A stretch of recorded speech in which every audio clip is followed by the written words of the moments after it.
Well, welcome everyone. My name is Shireen Zaman. I'm the Executive Director of the Institute for Social Policy and Understanding. We're a Washington, D.C. based research organization focused on issues related to the Muslim community. And I'm really happy to be with Meryl Chertoff today, who's the Director of the Aspen Institute's Justice and Society program. We're going to talk a bit today about their recent report, the Principled Pluralism. But before we have Meryl speak, we both thought it would be helpful to actually have the audience, if each of you could just introduce yourself, say your name and what organization you represent, very briefly. It'll help us tailor the presentation towards the things that you all might be most interested in. So why don't we start here? Andres Abella, and I want to mention to please use the microphone for the camera purposes, even though we're a small room. I'm Andres Abella, and I represent the Catholic Legal Immigration Network, and we're based in Silver Spring, Maryland. Great, thank you. I'm Daniel Badliner. I'm from the Liechtenstein Embassy to the United States. Say hello to Ambassador Fritz. My name is Nina. I'm representative of Embassy of Montenegro to the US. My name is Bridie Hine, and I'm here with Search for Common Ground. Patricia Bang, and I'm here from St. Matthew's Cathedral here in Washington, D.C. Good afternoon. My name is John Goodman, and I'm here on my own behalf. Hello, my name is Sarah. I'm a graduate student in international politics. I'm Rachel Krumi Forum. Thank you. And Joseph Tomat. I'm a colleague of Meryl's from the Aspen Institute. Thank you, everyone. So I'll go ahead and introduce Meryl, and just a word about the program. So as I said, Meryl Chertoff is the director of the Aspen Institute's Justice and Society program, and also an adjunct professor of law at Georgetown University Law Center. She's a member of the board of iCivics, Inc., and the Sandra Day O'Connor Initiative on Judicial Selection at the Institute for the Advancement of the American Legal System. She has degrees from Harvard College and the Harvard Law School, and has been an attorney, a legal writer, a PTA and community volunteer, a lobbyist, state official, and federal official. So we're really happy to hear about the project and the program, and the report, I should say. And so Meryl will speak for about 15 or 20 minutes. I'll pose some initial questions, so as you guys have questions, please jot them down or remember them, and then we'll have hopefully a very nice discussion afterwards as well. Well, thank you very much, Shireen. And welcome, everybody. I'm very happy to be here today. On behalf of the Aspen Institute, I want to welcome you all to this RURMI Forum lunchtime session. The Justice and Society program has existed at the Aspen Institute for 35 years, and we've primarily been a seminar program and a policy program that has looked at critical issues of law and public policy. In the years that I have been director of the program, I've been approached on several occasions since 2008 with concerns about the rise of religious polarization and the challenge that poses to the twin guarantees of the Constitution of free exercise and non-establishment. This is a core constitutional value, and we felt that it was important for the Justice and Society program to examine that. In the course of our reading and our research, we found that one of the critical issues in America today is growing polarization between religious communities, and also the rise of the group that was termed by Professors Putnam and Campbell the nuns. And by that I don't mean the NUNs, but the growing number of people who are either identify as non-religious, atheist, agnostic, or simply disaffiliated from organized religion. That group was 6% formerly. Today it's 20%, and among millennials it's almost a third. So the numbers have shifted, and we are concerned about the effect that that is going to have on the cohesiveness of American society. We decided to take a look at what the best practices are that contribute to cohesion amongst people from diverse faith backgrounds, and also to bring together people who identify as non-religious with people who identify as religious. In order to do that, our first effort was in 2011 with a conference called Inclusive America. We did that in conjunction with the Interfaith Youth Corps, one of the best organizations working on campus today to do service-related projects that bring together young people from different faith backgrounds or from no faith background to do projects to serve the common good. In the course of our conversation at that first convening, we found that there was an enormous hunger to look at what were best practices to bring together people who were sophisticated and had background on the question of religious diversity and religious pluralism. And we were asked at the end to do more. Those requests came from two different sectors: people working in the civil sector and also people from the national security community who had concerns about what religious polarization could mean in this country if we start to go down the road that polarization has caused in other nations, in Europe, in the Middle East, and elsewhere around the world. So we undertook an effort working with a distinguished panel chaired by former Secretary of State Madeleine Albright and Harvard Kennedy School professor David Gergen. The group met at the Aspen Institute on 2 occasions, and it included people from very different backgrounds, people who came from the theological community, people from educational background, people from media, people from government. We were very pleased with the quality of discussion. And the result of the 2 meetings and then a very extensive exchange of drafts, people from very different backgrounds, people who came from religiously conservative backgrounds, from very liberal backgrounds, people who came from government, and people who sometimes had been in the position where they have had to challenge government action, were able to agree on the importance of working together in all of these sectors in order to foster a strong sense of religious pluralism and acceptance.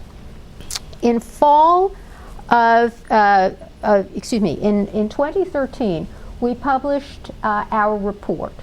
The report is called Principled Pluralism, and it explores 5 sectors: higher education, youth service activities, media, government, and religiously affiliated organizations. And it looks at best practices and examples in each of those sectors in ways that we can work together in order to improve the quality of conversation about religion in America. Remember that one of the essential tensions today is the sense by religious people that they are under attack by secular society. The sense by secular people that their freedom to operate in a secular way is perhaps threatened by people from religious backgrounds. Add to that the increase in diversity in America. By the year 2050, America will be majority non-white. So that's a big change from the past. And so we're moving from a model of a country which views itself as a melting pot. A generation comes here, and in a generation or 2, everybody is the same as everybody else, to more of a mosaic model, where people incorporate certain elements of the dominant culture, but they also retain a strong and vigorous individual identity. And how do we mediate that shift? How do we remain a strong America where there is a strong sense of what it means to be an American? And we believe that one of the ways you do that is by the shared values that we have, many of which come from our religious heritage. And what are some of those values? Service to the poor, working together to build housing, working together on feeding people, listening to one another, building our communities, building strong neighborhoods, working with youth.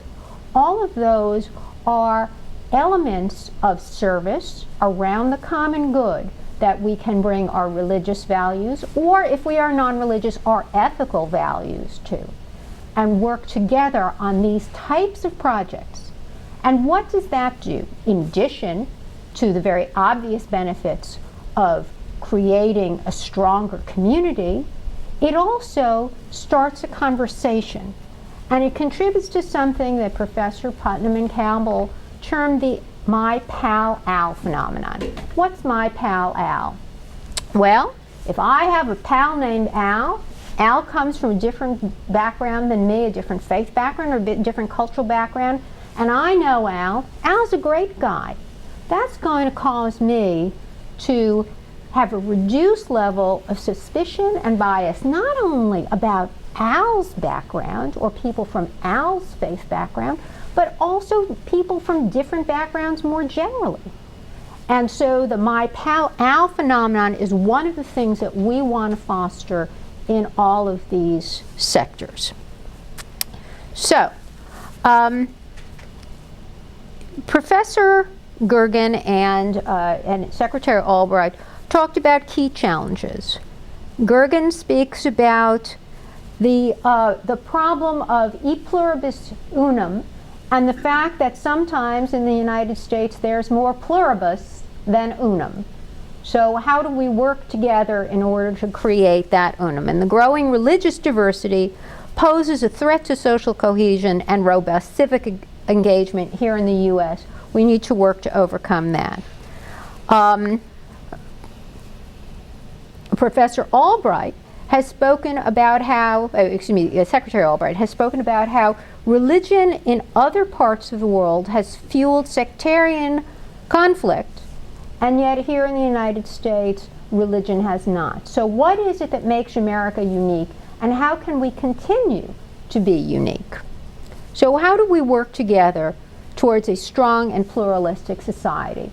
The major conclusions of our report were that the panelists agreed on three interrelated goals: to promote respect in the public sphere for diverse religious identities, important not only for minorities, but also for Christians and for non-believers, the need to cultivate respectful dialogue and to create the tools to permit respectful dialogue, fostering positive interfaith relations, the pal-al effect, and also combating ignorance, and that through education, whether that education occurs on campus, through after-school activities, through interfaith relationships that are mediated by churches, mosques, and synagogues, or by community organizations. Needs to form partnerships that promote the common good. And those partnerships can be interfaith, such as interfaith efforts to feed the hungry in a given community, and they could be public-private partnerships. And one of the very interesting ones was a partnership that's taking place through the University of Southern California, and that's partnerships between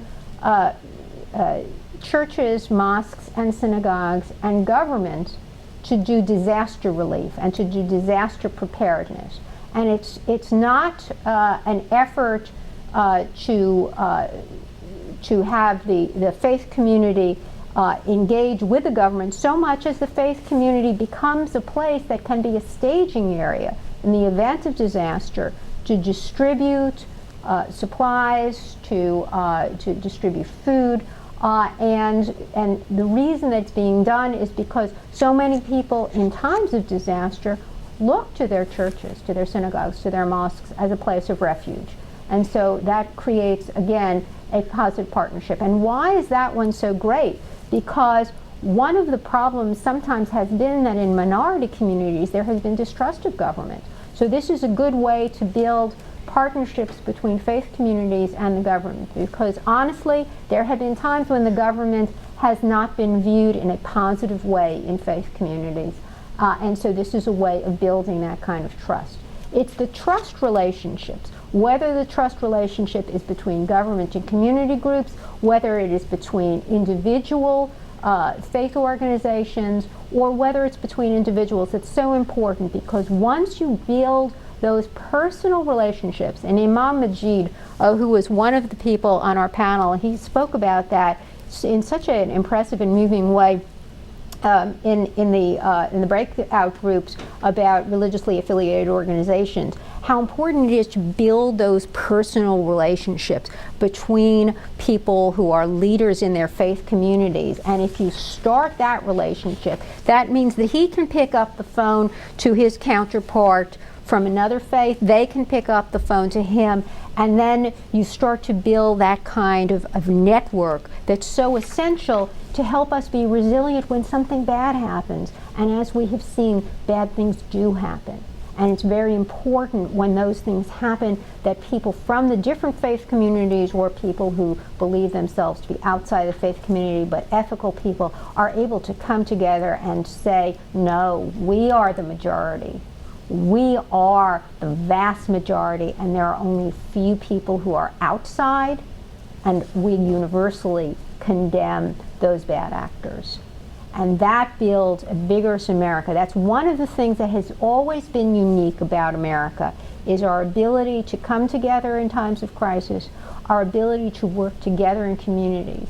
And as we become more and more diverse, we have to have more intentionality about how we do it. Sandra Day O'Connor, who I have the privilege of working with on other projects, she talks a lot about civics, and she says that civic engagement isn't something which is part of the gene pool. It isn't handed down through the gene pool. You have to work at it.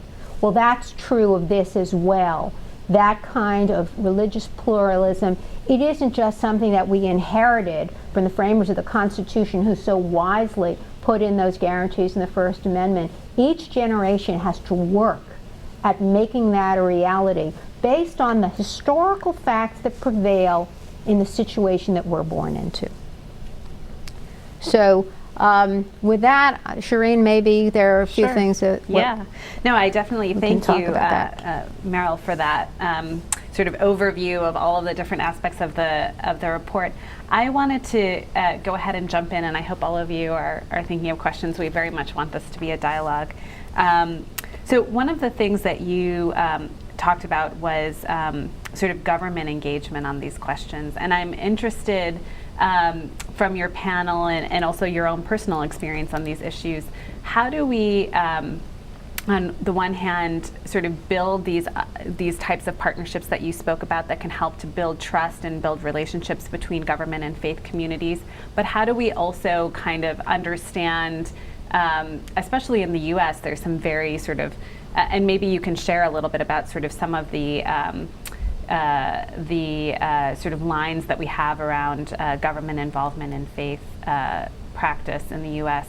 Because I think that, especially since some of our guests are from international audiences, because this is, I think, a sticky question that we've been dealing with, especially over the last several years, where offices of faith-based outreach have been established within the U.S. government to foster these relationships and partnerships, but there's also been some questions about that as well. So maybe you can talk a little bit about the government role in sort of creating this inclusive pluralism. Oh, absolutely, and actually my own essay as part of the report is about the question of government.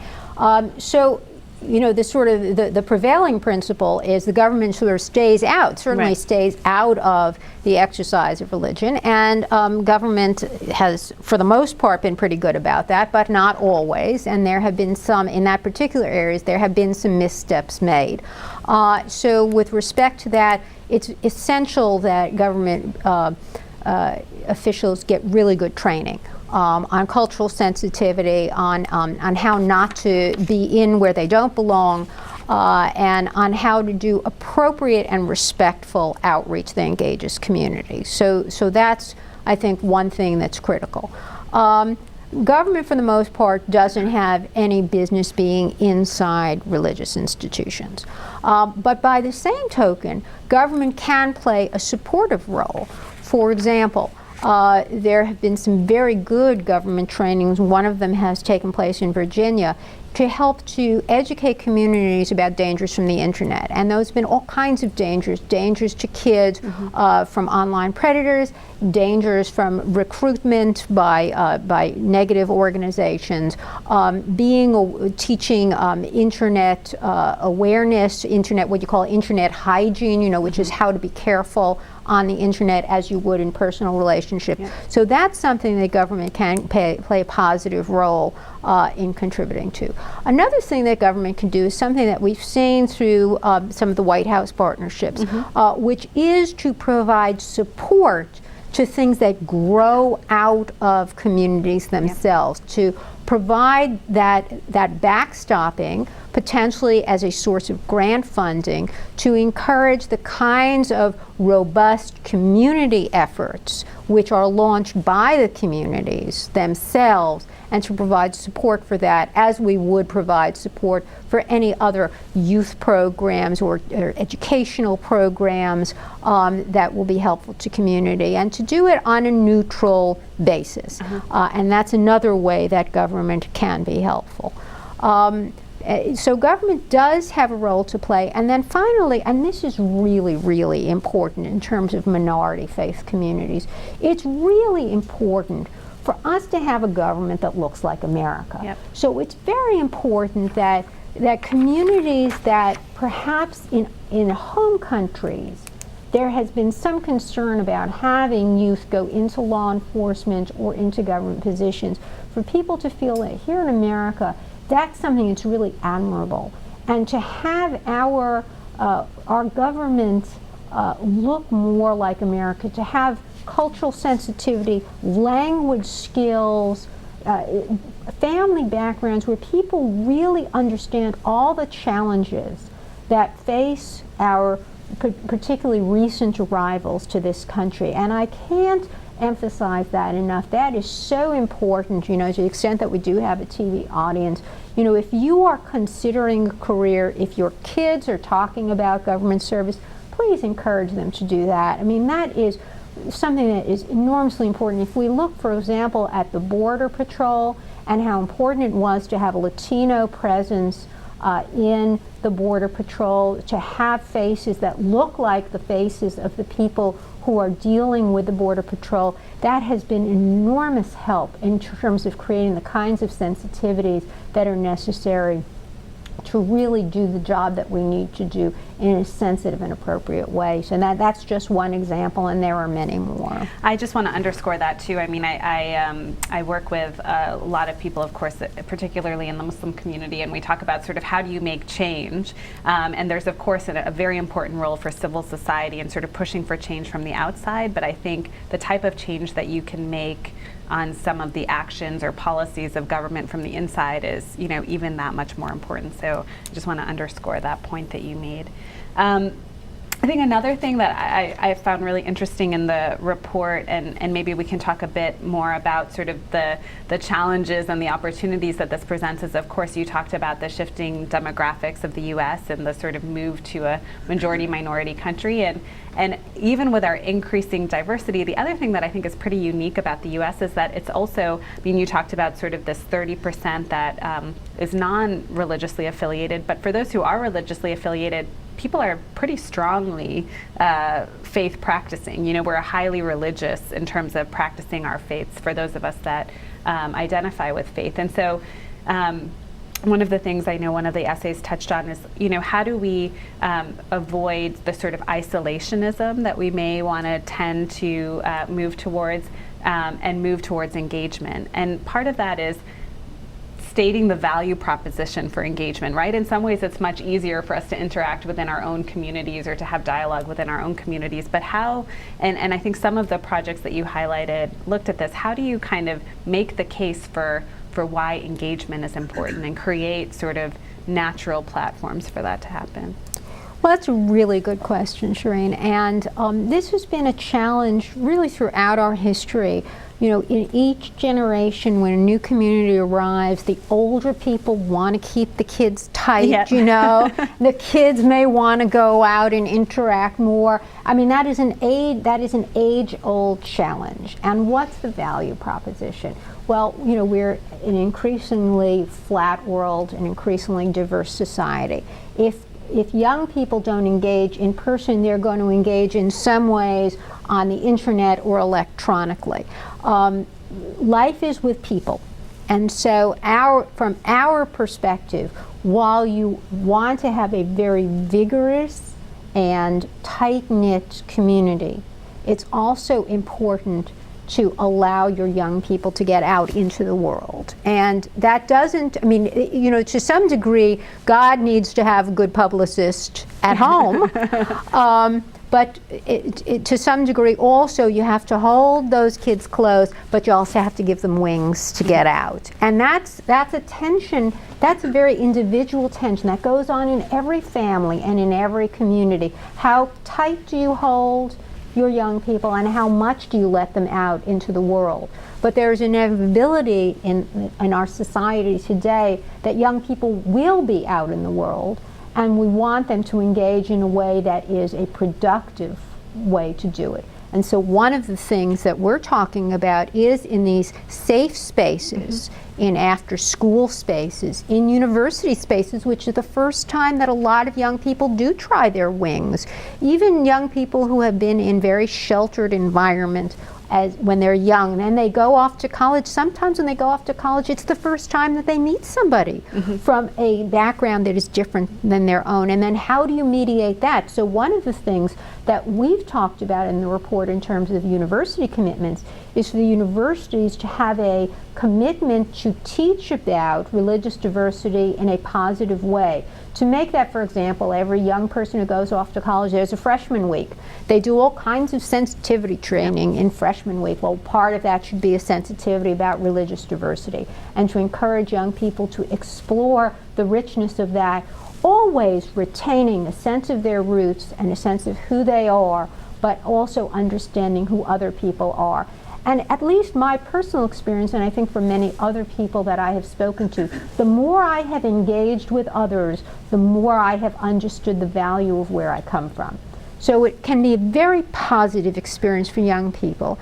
It can be a little bit scary, but it can be very positive. And that's one of the reasons for these curricula, particularly for younger kids, is to try to mediate that experience for them so that it's not threatening to them, and particularly so it's not threatening to their families, so that the families don't feel that by sending kids to programs like this that somehow they're going to lose their kids. That's not the intention of these at all, and they're designed in a very sensitive and appropriate way to be very respectful of those traditional religious values. And I think that that's an important point, that when you in some ways, when you're within your own community, you don't have to examine your beliefs that closely. But when you start engaging with others, then you also look at your own beliefs and say, okay, well, why do I believe this? Why do I understand things this way? And so, in a way, by putting yourself out in a public space or interacting with others, you renew and sort of revisit your own faith and understand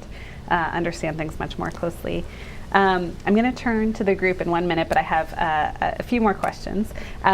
One area that we haven't sort of talked about in terms of the focus areas of the groups that you talked about is the media. And I know one of the essays talks about religious minority groups often feel that their views, and in some cases maybe even majority groups feel that their views or their communities aren't very well or fairly represented in the media. And there was a few recommendations in terms of engaging the media. So maybe you can talk a little bit about that, because I think that's also a very practical thing that we can work on within our communities. Sure. Well, there was a period of time where there were a lot of very negative portrayals, particularly of the Muslim community in American media, and I think that that's changing. And actually, one of the things that I was just delighted to see is at our first convening, we had a producer and creator of a show called Little Mosque on the Prairie, which had been Canadian broadcasting system, and she had told us that she wasn't able to find a U.S. distributor, and I see that now that series has been picked up and is being shown here. Yeah, I actually just watched it the first time the other day. I was So, at that first convening, we talked about how do we create a sort of a Muslim version of the Cosby Show, which is neutral and positive portrayals of minority community, and so that kind of acceptance is starting to grow. But more important than the Cosby is this kind of self-storytelling that we spoke about in the report.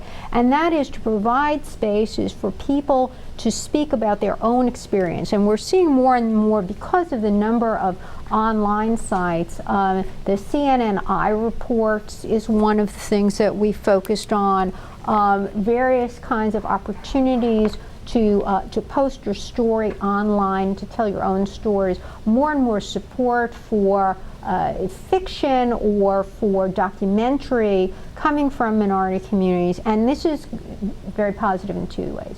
It's great for the people who are telling their stories, and it's great for everybody else to start to understand how much unites us and how the things that divide us are relatively minor compared to the things that unite us. Shireen and I were talking before we got on camera here about some of the ways that we can educate ourselves. And we were talking about reaching out for young people and for adults to read stories of people from other cultures, and to start to take the other out of the conversation and to humanize people. And you know, The Kite Runner was such a wonderful story. I just read for the first time a story by a fiction writer, a Syrian fiction writer, called Like a River, which had been a wonderful translation.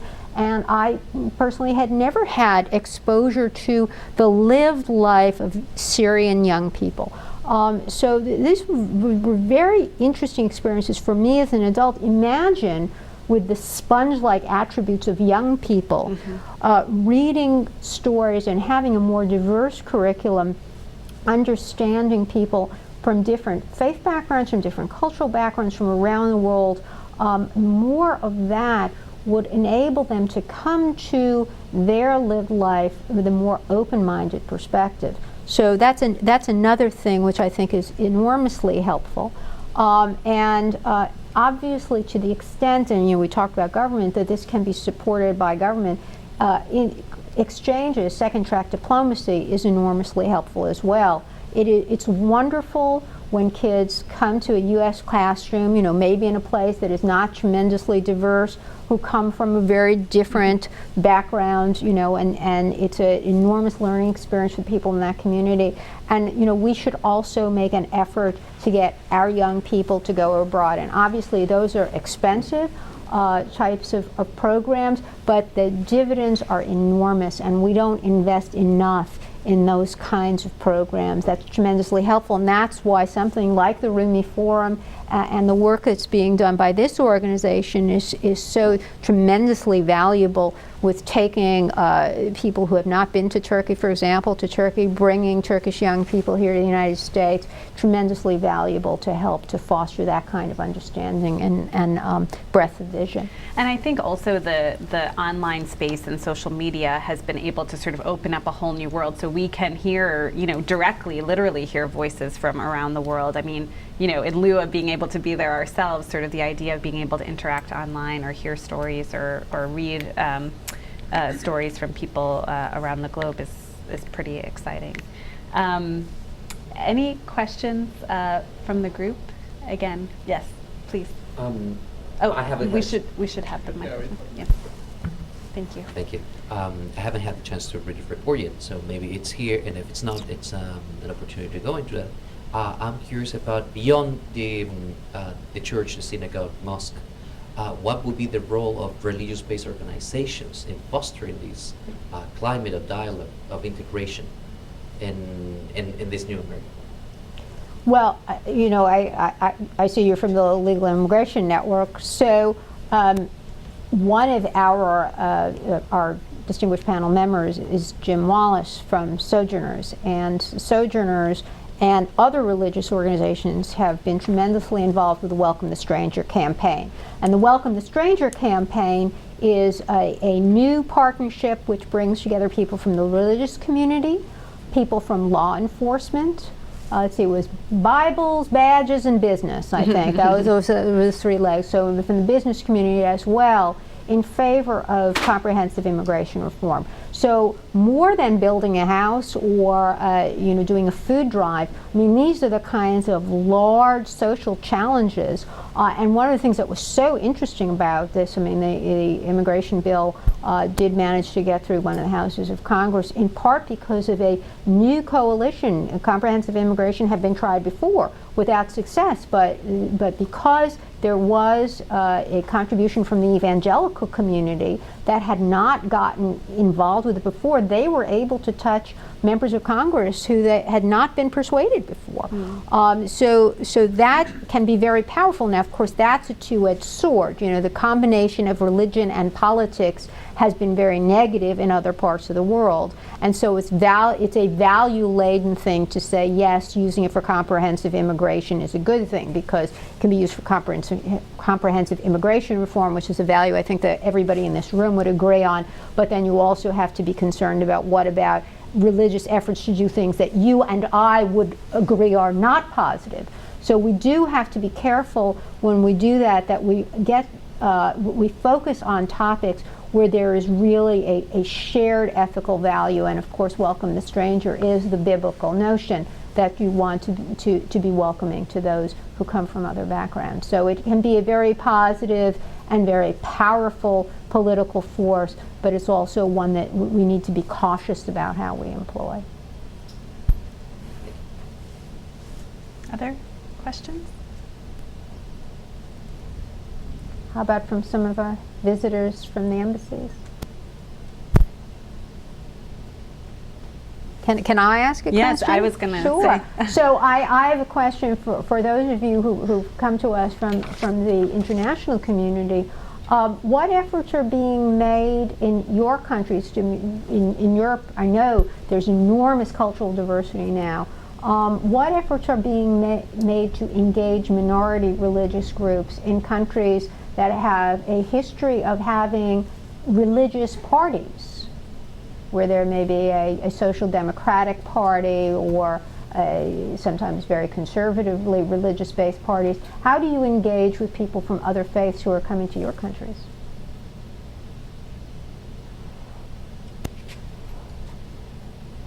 I think my country is a very, I think Liechtenstein is a very special case because it's so small. Mhm. So it's still Catholic. It's still not divided, state and church. So it's the princely family is Catholic too. So most of the people are Catholic, but there are also Protestants, and it's not. There's a moschee as well. So you have to imagine the country is very small. So one moschee is a lot for the country. We also have just one McDonald's. yeah, just to compare it. And so it is open-minded, but it's still dominated by Christians. So how is Pope Francis's pronouncements now on more openness and acceptance of people from different backgrounds, how is that being perceived in Liechtenstein? It's actually people don't really follow the Vatican anymore. It's like it opened up the society, but also it got less dominated by the church. It's more, as you said, maybe the values were still there, Mhm. but not the church itself.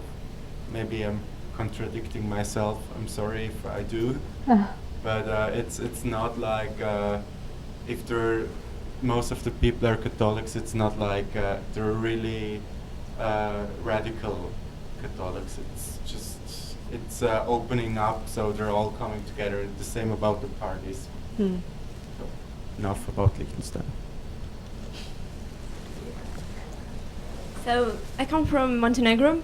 It's also a small country, and most people are Christian Orthodox, but we have minorities of Muslims and Albanians also, and we are cooperating together, and still we don't have problems with that. But you know, it's well known that our region of Western Balkan is multicultural, and famous with religious diversity, and it caused many problems in 90s and early 90s and later.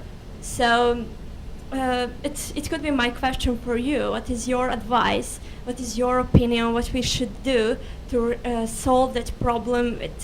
In Bosnia, we still have a problem because we have Muslims, Christian Orthodox, and Christian Catholic people who are they still don't cooperate enough. Some of them not include in government, in media. It's still a problem. Also, it's a problem between Serbia and Kosovo today. These days, we have a lot of problems there with Serbian minority in Kosovo. So, what is your advice for our governments? What we should do to solve this problem in future? Thank you. Wow. Well, that's a huge, one of the biggest challenges of the 20th and coming into the 21st century is the conflict in that region. And obviously it is an enormous problem and with an enormous residue of bitterness and anger. So I think that there are two sides of it, and this is all well above my pay grade. One side of it, of course, is the transitional justice issue, and transitional justice and then reconciliation, because the wounds won't heal unless there's some sort of resolution of what happened during the 90s in the region. So that's one side of it, and as I say, that's above my pay grade. That's with folks in the UN and in your country and in the other countries in the region. But what can we do going forward? Maybe we have some modest suggestions. One of the programs that we highlighted in the report is the Seeds of Peace program, which is a summer program for young people and brings people together, young people from different backgrounds, for camp activities and for dialogue. And building those individual relationships amongst young people who don't have the burden of the bitterness of the wars, who are not scarred in the same way, and the scars will last for generations in Bosnia, in Kosovo, as they will in Cambodia, as they will in Rwanda. But we hope that amongst the younger people, the recollection has faded sufficiently from their consciousness that they are able to deal with one another as individuals and to build the bonds of trust, in part against the backdrop of the tragedy, and to say that famous line that came out of the Holocaust, never again. But to use that background of bitterness as a way to build the kind of positive relationships that will say, let this never happen again in our nations. I think we have a few more minutes left, and I thought maybe we could talk a little bit about, and we talked about this earlier today, some very practical things that we can do as individuals. So for those of us who aren't, leaders in government or even leaders of organizations, but just, people of faith or not faith, but who want to build this type of pluralistic society. What are some things, we talked about sort of reading books outside of our own experience. I have a couple of my own examples, but I thought I would ask you as well some of the things that might have come up in the work or just things that you've experienced in your own life. Right. Well, obviously schools are a great place to do these things, and these are small steps, but when there are young children, it's very nice to have the kinds of programs in the schools or the after-school activities that are sort of highlight your background.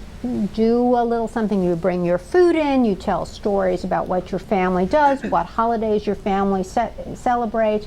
One of the sensitivities around the First Amendment is that people don't want to feel that they're being given theological education about other people, but having basic understanding of what holiday does my neighbor celebrate, what is Ramadan, what is an iftar. Those are things that help, again, to break down barriers of suspicion. What values do we share? Are there stories that we have in common? wow, you know the story about Moses too? That's interesting. My family knows that story, So, I mean, these are sorts of things that without teaching theology, you teach commonalities. Or, we believe in charity. That's, my goodness, there's a charity box in my church, there's a charity box in my synagogue, there's a charity box in my mosque. That means that there's something we have in common. How do we build on that? So that's one small thing. Our religiously affiliated friends did talk about opening up one day a year. Open up your church, open up your mosque to others to visit so that people can see. I can't tell you how many times I passed the Islamic Center on Massachusetts Avenue, and I was so curious to know what lay beyond the gates, and I saw the beautiful ceramics and beautiful tile work, and it was such a thrill for me finally to have the opportunity to visit there and to learn more about what happened inside the Islamic Center. So those things can be enormously helpful. So that's one area. After school activities, obviously, to create that kind of religious literacy, that's tremendously helpful. For the media to create opportunities, to bring young people in from different faith backgrounds, encourage the kinds of internships. If you have a small charitable organization that can help, very often you'll have unpaid internships. Well, if you can make it possible for a young person to take one of those unpaid internships, but to get a modest stipend because they can't afford to work for nothing for the summer, and a modest stipend would let them work in a news organization or contribute in some other way to the community, that's great. So those are things that each community is individual, and each community has to figure out what works best and how safe they feel in extending themselves into the larger community. But if you go back to your own community and say, this kind of diversity is important. It's important for us to figure out one way that we can engage around this, whether through our mosque or through our community association or through our fraternal organization. Let's find one way to incorporate this into what we do. If we could do that throughout the country, that would just be a tremendous help to create a more inclusive America. I think we have another question from the audience. Thank you. When the country was founded, it was overwhelmingly Protestant. Since then, there have been a variety of waves of immigration, Catholics from Ireland, Catholics from other countries, Jews from Germany, later Jews from other parts, Chinese, and it hasn't always been easy, but people have managed, I think, to work their way through it. Is there something that is qualitatively different now than in 1848 with the Irish, et cetera, Have things changed in some kind of fundamental way? Well, that's a good question, and that's a question that we have thought about. In some ways, things are just the same, but in some ways, things have changed, and not altogether in a negative way. There's been increased respect for the desire of new communities to retain a kind of integrity and a kind of cohesiveness that has not existed in the past. And we have to respect that desire to remain together as a cohesive minority community inside a broader community. So, in the old days, going to school, and everybody went to public school, unless you went to a Catholic school, but almost everybody went to public school. And part of what public school did, in some ways very positive, everybody, learned a common language, and everybody learned a sort of common set of civic skill, but it also broke down some of that individual affiliation. And today, I think that amongst our minority community, there is more of a sense of that being a threat. And so we need to be more intentional in the way that we mediate those two values, the desire of minority communities to retain that integrity and the desire that we all have, and that to a large degree people inside the minority communities have, also to find a way to integrate, at least to some degree, into a single social fabric. So I think that's the change. So I just want to actually maybe give a couple of ideas of the question that I had posed to you earlier, some sort of practical things that we can do. And in some ways, some of the most simple ideas are the most powerful. So I was actually privileged to be a part of the American Muslim Civic Leadership Institute, which is talked about in the report.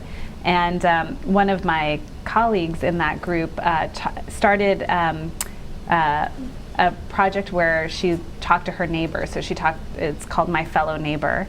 And she's a young Muslim woman and her husband's Muslim, and they had young children. And life gets busy and you live in your neighborhood, but you don't really know your neighbors. I mean, very few of us, I feel, have strong relationships and know everyone in our neighborhood. So she just went to her neighbors, invited them to her house for an iftar, asked her neighbors to participate in this program and share something with them. And literally in her neighborhood on her street, they would host dinner parties with each other, and everyone would have to host something that was sort of particular to their culture or their religion. And it seems so simple, but to make the effort to do something like that is, as a mother of 2 young children, I know that, life gets busy. And so something like that is something that I found really inspiring. The other thing that I often struggle with, and Meryl and I talked about this earlier, is how do you make this sort of interfaith work meaningful and not just on the surface, or these interfaith engagements. And I was asked to become a board member of a group that's starting here in DC called Slim Peace. And it actually started in the Middle East, but it was the idea of women, adult women. And again, I think sometimes it's challenging to think of how as an adult we can, get ourselves involved in these types of partnerships. So the program is targeted at adult women who are interested in healthier living and losing weight, which most of us are very interested in. And it taps into that, but the sort of underlying premise is to bring women of different faiths together. And so you bring women of different faiths together to talk about healthy cooking within their own traditions and their own cultures. And you share meals with each other, and you talk about, it's run actually by dietitians, so not by group facilitators, but by people who can actually give you practical advice on how to change your eating and healthy habits. And the results are good. People actually lose weight, which is one important quantitative factor. But the other piece is sort of creating these relationships. And the first group started in Boston last year, and the last meeting of the group was in March. And then, of course, on April 15th, we had the Boston Marathon bombings. And the women came together as a group and supported each other through sort of the ordeal in Boston. And so you never sort of know where these things will lead, but that was such a powerful experience, and again, something that we can do that leads to a healthier life, but also leads to these types of relationships. So I thought that those were a couple of examples I could share. As we wrap up here, I wanted to ask Meryl to talk to us a little bit about sort of where the project is going next. I know a number of commitments were made by some of the working groups. So if you could tell us a little bit about that, and maybe some areas that the program is thinking of going next with this work. Great. Well, we're in the dissemination phase, and the members of our distinguished panel, many of them have committed to take back the report to their organizations. We've got presidents of universities and people from a variety of theological institutions who are talking about the report to their colleagues at various meetings. We've done a couple of webinars.